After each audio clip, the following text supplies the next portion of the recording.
마태복음 21장. 예수님과 제자들이 예루살렘에 가까이 오시다가 올리브 산 기슭에 있는 벳바게라는 곳에 이르렀습니다. 예수님께서는 거기서 2명의 제자들을 마을로 보내셨습니다. 예수님께서 말씀하셨습니다. 너희는 맞은편 마을로 들어가거라. 그러면 당나귀 한 마리가 새끼와 함께 묶여 있는 것을 발견할 것이다. 그 당나귀를 풀어서 나에게 가져오너라. 만일 누가 너희에게 무슨 말을 하거든 주님이 필요하시답니다 라고 하여라. 그러면 즉시 내어줄 것이다. 이것은 예언자가 말한 것을 이루려고 하신 것이었습니다. 시온의 딸에게 말하여라. 보아라, 내 왕이 내게로 오신다. 그는 겸손하여 당나귀를 탔는데 어린 당나귀 곧 나귀 새끼를 타고 오신다. 2 제자들이 가서 예수님께서 지시하신 그대로 했습니다. 그들은 당나귀와 그 새끼를 데리고 와서 그 등에 자기들의 옷을 깔았습니다. 예수님께서는 그 위에 앉으셨습니다. 수많은 사람들이 자기 옷을 벗어 길에 깔았고 나무가지를 잘라 똑같이 했습니다. 예수님의 앞뒤에서 따라가던 사람들이 소리쳤습니다. 다윗의 아들에게 호산나! 주님의 이름으로 오시는 분이 복되도다! 높은 곳에서 호산나! 예수님께서 예루살렘으로 들어가셨을 때 온 도시는 흥분으로 가득 찼습니다. 사람들이 물었습니다. 이 사람이 누구냐? 사람들이 대답했습니다. 이 사람은 갈릴리 나사렛 출신의 예수라는 예언자입니다. 예수님께서 성전에 들어가셨습니다. 예수님께서는 성전에서 사고 파는 사람들을 모두 내쫓으시며 돈 바꾸어주는 사람들의 책상과 비둘기 파는 사람들의 의자를 둘러 엎으셨습니다. 그리고 사람들에게 말씀하셨습니다. 내 집은 기도하는 집이라 불릴 것이다 라고 성경에 기록되어 있는데 너희는 오히려 강도들의 소굴로 바꾸어 버렸다. 성전에서 보지 못하는 사람들과 다리를 저는 사람들이 예수님께 오자 예수님께서는 그들을 고쳐주셨습니다. 대제사장들과 율법학자들이 예수님께서 하신 여러 가지 놀라운 일들과 다윗의 자손에게 호산나라고 외치는 아이들을 보았습니다. 그들은 매우 화가 났습니다. 그래서 예수님께 말했습니다. 이 어린이들이 말하는 것이 들립니까? 예수님께서 대답하셨습니다. 그렇다. 너희는 성경에서 읽지 못하였느냐? 어린이와 젖먹이들의 입으로 찬양을 준비하셨다. 예수님께서 그곳을 떠나 베단이라는 마을로 가셔서 거기서 밤을 보내셨습니다. 아침이 되어 예수님께서 예루살렘으로 돌아오실 때 몹시 시장하셨습니다. 마침 길 옆에 무화과 나무 한 그루를 모시고 나무 곁으로 다가가셨습니다. 그러나 그 나무에는 잎사귀만 있을 뿐 열매는 보이지 않았습니다. 예수님께서 그 나무를 향해 말씀하셨습니다. 다시는 네가 열매를 맺지 못할 것이다. 그러자 즉시 나무가 말라버렸습니다. 이것을 본 제자들이 놀라서 물었습니다. 어떻게 무화과 나무가 그렇게 빨리 말라버렸습니까? 예수님께서 제자들에게 대답하셨습니다. 내가 너희에게 진정으로 말한다. 너희가 만일 의심하지 않고 믿기만 한다면 내가 이 나무에게 한 것을 너희도 할 수 있다. 그뿐 아니라 이 산더러 산아 들려서 바다에 떨어져라 하고 말하면 이건 역시 그대로 될 것이다. 너희가 믿고 기도로 구하는 것은 모두 받을 것이다. 예수님께서 성전에 오셔서 가르치실 때 대제사장과 백성의 장로들이 와서 물었습니다. 당신은 무슨 권한으로 이런 일을 하는 것이요? 누가 당신에게 이런 권한을 주었소? 예수님께서 이들에게 대답하셨습니다. 나도 너희들에게 한 가지를 묻겠다. 만일 나에게 대답하면 내가 무슨 권한으로 이런 일을 하는지 말해주겠다. 요한의 세례가 하늘로부터 온 것이냐 아니면 사람에게서 온 것이냐? 제사장들과 장로들이 서로 의논을 하였습니다. 만일 우리가 하늘로부터 왔다고 하면 그러면 어째서 너희는 요한을 믿지 않았느냐라고 말할 것이고 그렇다고 사람에게서 왔다고 하자니 백성들이 두렵구나. 왜냐하면 모든 백성들이 그를 예언자라고 믿고 있기 때문이다. 그래서 그들은 예수님께 대답했습니다. 우리는 알지 못하오. 그러자 예수님께서 말씀하셨습니다.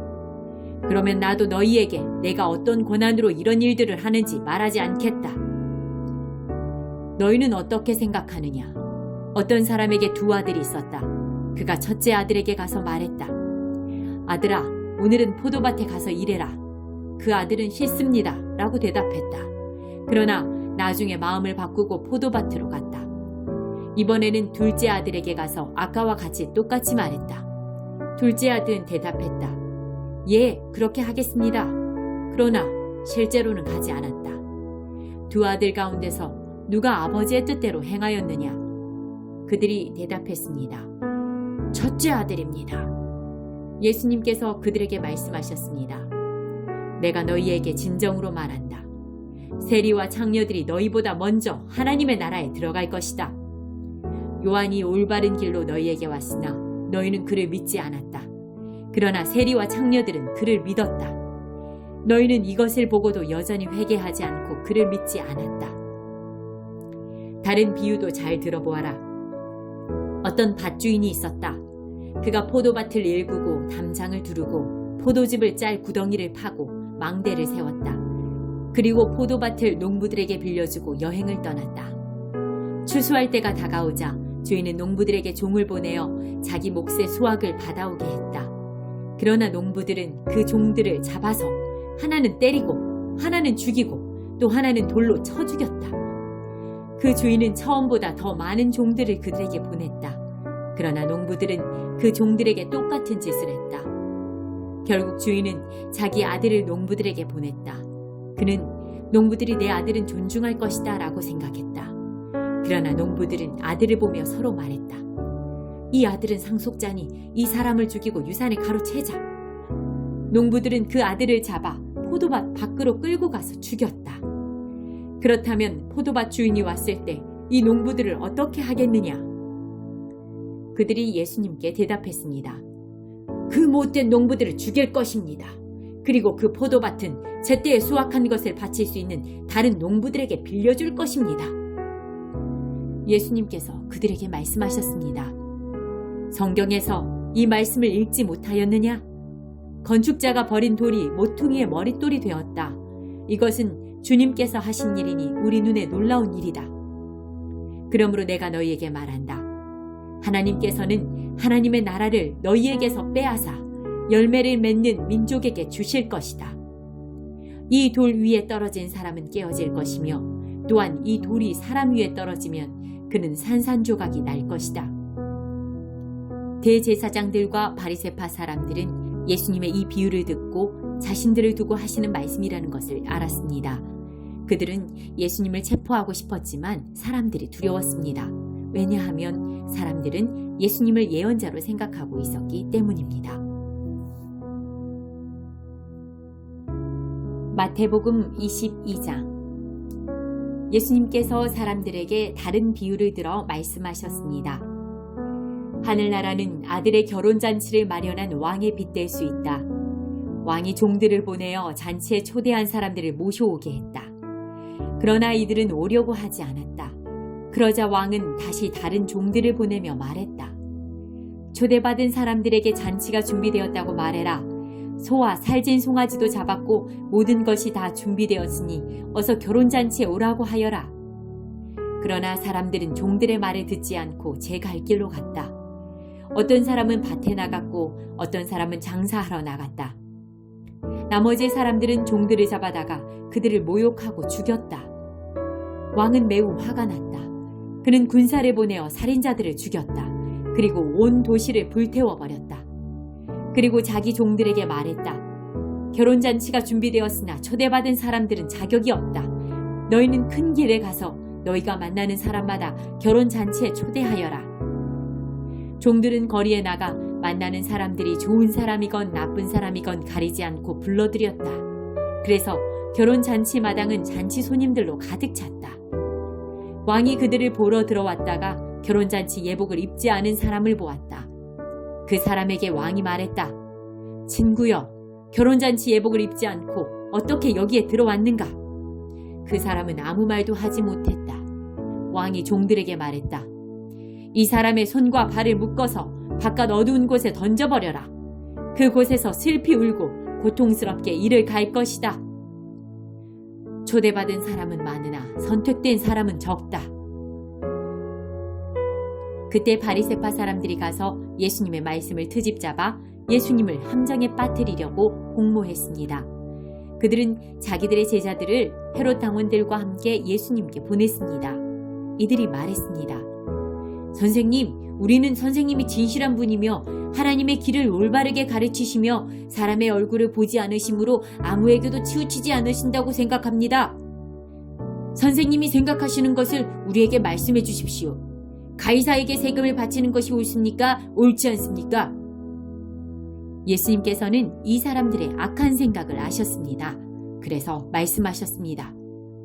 너희 위선자들아, 왜 나를 시험하느냐? 세금으로 내는 돈을 내게 보여라. 사람들이 은돈 한 데나리온을 예수님께 보여드렸습니다. 예수님께서 물으셨습니다. 이것은 누구의 얼굴이고 누구라고 쓰여 있느냐?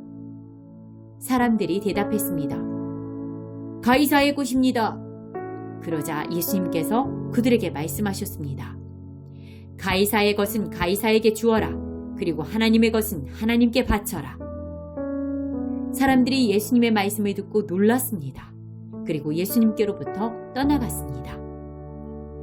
같은 날 부활이 없다고 말하는 사두개파 사람 몇 명이 예수님께 나와 질문했습니다. 선생님, 모세는 남자가 아들이 없어 죽으면 그 동생이 형수와 결혼해서 형을 대신하여 아들을 낳아 주어야 한다라고 했습니다. 우리 가운데 7 형제가 있었습니다. 첫째가 결혼했지만 아들을 낳지 못하고 죽어 아내를 자기 동생에게 남겨놓았습니다. 그런데 둘째도, 셋째도, 그리고 7째까지 첫째와 똑같이 되었습니다. 결국엔 그 여자도 죽었습니다. 7 형제 모두가 이 여자를 아내로 맞아들였으니 구할 때 이 여자는 이 7 형제 중에 누구의 아내가 되겠습니까? 예수님께서 이들에게 대답하셨습니다. 너희는 성경도 알지 못하고 하나님의 능력도 알지 못함으로 잘못 생각하고 있다. 부활할 때에는 누구도 장가가거나 시집가지 않으며 오직 사람들이 하늘에 있는 천사처럼 될 것이다. 죽은 자의 부활에 대해 말하자면 하나님께서 이렇게 말씀하신 것을 읽어보지 못했느냐? 나는 아브라함의 하나님, 이삭의 하나님, 야곱의 하나님이다. 하나님은 살아있는 사람들의 하나님이시지 죽은 사람들의 하나님이 아니시다. 사람들이 이 말씀을 듣고 예수님의 가르침에 놀랐습니다. 예수님께서 사두개파 사람들의 말문을 막으셨다는 소식을 바리새파 사람들이 듣고 함께 모였습니다. 그 가운데 율법의 전문가 한 사람이 예수님을 시험하려고 질문을 하였습니다. 선생님, 율법에서 어느 것이 가장 중요합니까? 예수님께서 그에게 대답하셨습니다. 내 모든 마음과 모든 목숨과 모든 정성을 다해서 내 하나님을 사랑하여라. 이것이 가장 중요하고 우선되는 계명이다. 2번째 계명은 내 이웃을 내 자신처럼 사랑하여라인데 이것도 첫째 계명과 똑같이 중요하다. 모든 율법과 예언자들의 말씀이 이 2 계명에서 나온 것이다. 바리새파 사람들이 함께 모여 있을 때 예수님께서 그들에게 질문하셨습니다. 너희는 그리스도에 대해서 어떻게 생각하느냐? 그가 누구의 자손이냐? 바리새파 사람들이 대답했습니다. 다윗의 자손입니다. 그러자 예수님께서 그들에게 말씀하셨습니다. 그러면 다윗이 성령의 감동을 받아 어찌 그리스도를 주님이라고 불렀겠느냐? 그는 여호와께서 내 주님에게 말씀하셨습니다. 내가 네 원수를 너의 발 아래 굴복시킬 때까지 너는 내 오른쪽에 앉아 있어라 라고 말하였다. 다윗이 이처럼 그리스도를 주님이라고 불렀는데 어떻게 그리스도가 다윗의 자손이 되겠느냐? 아무도 예수님께 한마디도 대답하지 못했습니다. 그 이후로 아무도 예수님께 감히 질문을 하려고 하지 않았습니다. 마태복음 23장. 그때 예수님께서 무리들과 제자들에게 말씀하셨습니다. 율법학자들과 바리새파 사람들은 모세의 자리에 앉았다. 그러므로 너희는 그들이 말하는 것을 다 행하고 지켜라. 그러나 그들의 행동을 따라하지는 마라. 그들은 말만 하고 행하지는 않는다. 그들은 무거운 짐을 묶어 다른 사람들의 어깨에 올리지만 정작 자신들은 그 짐을 지기 위해 손가락 하나 움직이려고 하지 않는다. 그들은 다른 사람들에게 보이려고 모든 일을 한다. 그래서 말씀 상자를 크게 만들고 옷수를 길게 늘어뜨린다. 이들은 잔치에서 윗자리에 앉기를 좋아하고 회당에서 높은 자리에 앉기를 좋아한다. 이들은 장터에서 인사받는 것을 좋아하고 선생이라고 불리는 것을 좋아한다. 그러나 너희는 선생이라는 소리를 듣지 마라. 너희의 선생님은 오직 한 분이고 너희 모두는 형제들이다. 그리고 세상에서 그 누구에게도 아버지라고 부르지 마라. 아버지는 오직 한 분인데 하늘에 계시다. 너희는 지도자 소리를 듣지 마라.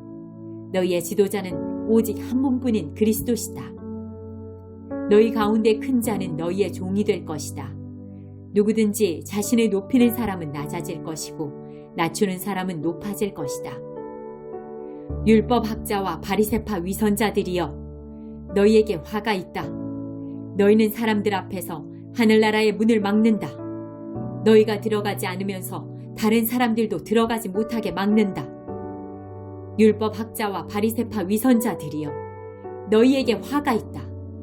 너희는 개종자 하나를 만들려고 바다와 육지를 두루 다닌다. 그러다가 한 사람을 찾으면 너희보다 더한 지옥의 아들로 만든다. 앞 못 보는 인도자인 너희에게 화가 있다. 너희는 만일 너희가 성전을 두고 맹세하면 아무래도 좋지만 성전에 있는 금을 두고 맹세하면 반드시 지켜야 한다라는 말을 안다. 바보 같고 눈이 먼 너희들아, 어느 것이 더 중요하냐? 금이냐? 그 금을 거룩하게 만드는 성전이냐? 또한 너희는 이런 말도 한다. 만일 어떤 사람이 제단을 두고 맹세하면 아무래도 좋지만 제단 위에 있는 제물을 두고 맹세하면 반드시 지켜야 한다. 너희 눈먼 사람들아, 어느 것이 더 중요하냐? 제물이냐? 제물을 거룩하게 하는 제단이냐? 제단을 두고 맹세하는 사람은 제단과 제단 위에 있는 모든 것을 두고 맹세하는 것이다. 성전을 두고 맹세하는 사람은 성전과 성전 안에 계신 분을 두고 맹세하는 것이다. 하늘을 두고 맹세하는 사람은 하나님의 보좌와 거기에 앉으신 분을 두고 맹세하는 것이다. 율법학자와 바리새파 위선자들이여, 너희에게 화가 있다.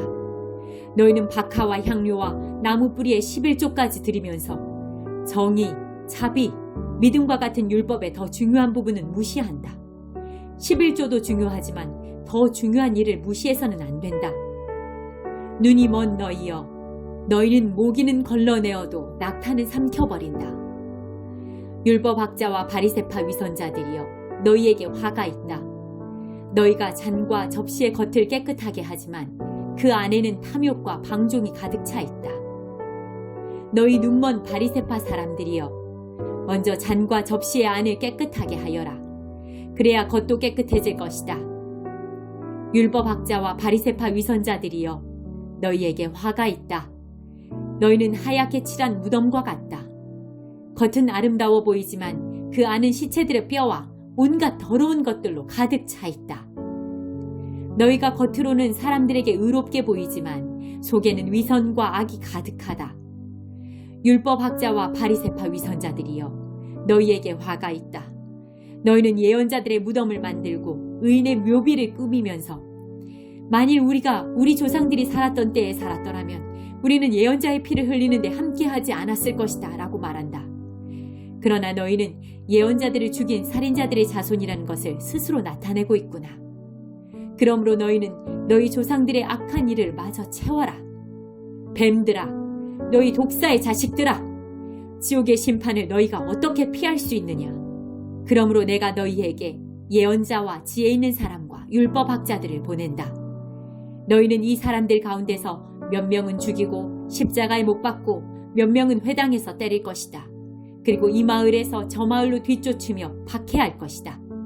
따라서 의인 아벨의 피로부터 성전과 제단 사이에서 살해당한 바가랴의 아들 스가랴의 피에 이르기까지 너희는 세상에서 피를 흘린 의인에 대한 죄값을 치를 것이다. 내가 너희에게 진정으로 말한다. 이 모든 것들이 이 세대에 올 것이다. 예루살렘아, 예언자들을 죽이고 하나님께서 네게 보내신 사람들을 돌로 친 예루살렘아, 암탉이 병아리들을 날개 아래에 품듯이 얼마나 내가 너희 자녀를 모으려고 했느냐. 그러나 너희들은 원하지 않았다. 보아라, 내 집이 버려져 못 쓰게 될 것이다. 내가 너희에게 말한다. 주님의 이름으로 오시는 분이 복되다 라고 너희가 고백할 때까지 지금 이후로 너희는 나를 보지 못할 것이다.